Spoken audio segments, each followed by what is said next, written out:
Hey guys, Matt here. So hopefully this will be a shorter video today so I can get back to some Dragon Age.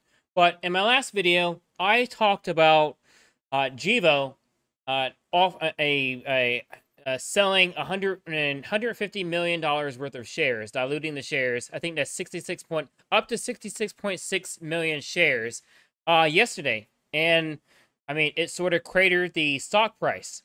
And now, if you haven't watched that video, you can watch it up here and then come back to this video. But the gist is that, I mean, if a company has a good reason, like if it's not doing it out of desperation, like if it's trying to finance something big, then I don't think the share dilution is bad in the long term. In the short term, yeah, absolutely.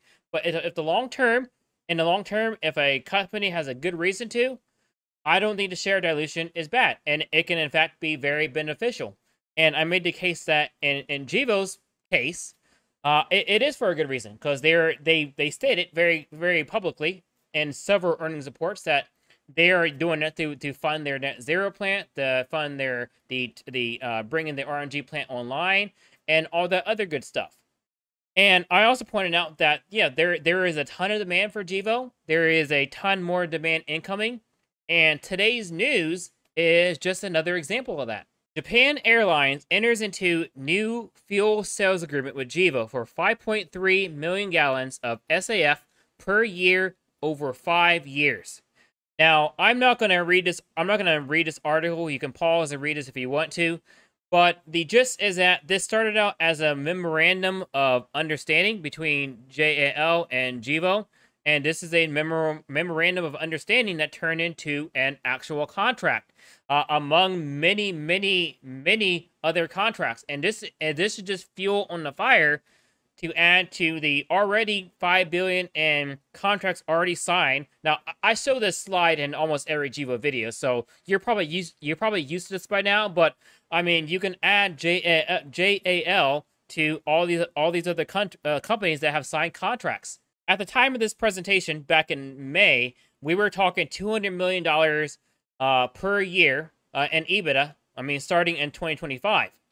So, now we're just going to add to that number, and as Gevo just signs more and more contracts, we're just going to keep adding that number. Because what I'm trying to say is the demand is already there. I said this last video, I'm going to say it again. The demand is already there. Gevo doesn't have to build the stuff and then go out and find the customers. It already found the customers. Now, the only thing we have to worry about is that this ROI from this agreement is not going to start until 2027.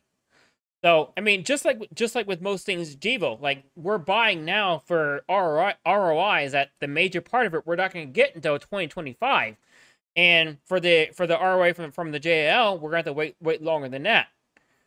But, I mean, I'm not buying Gevo for its massive gains so far. It certainly has not, performed very well so far. We're buying Gevo for the performance that it's going to, the performance it's going to do starting in 2025 and increase in 2027. So, in my eyes, Gevo is a 2030 play. And I've said this a few videos ago, like 2030, if things are going to go well, that is when I'm going to consider selling Gevo, as long as Gevo doesn't give me a reason not to. But anyways, I just wanted to give a quick bit of good news to sort of counteract the less than stellar news we got yesterday. But anyways, let me know what you think of this deal. Take care, have a great day, and eat your vegetables.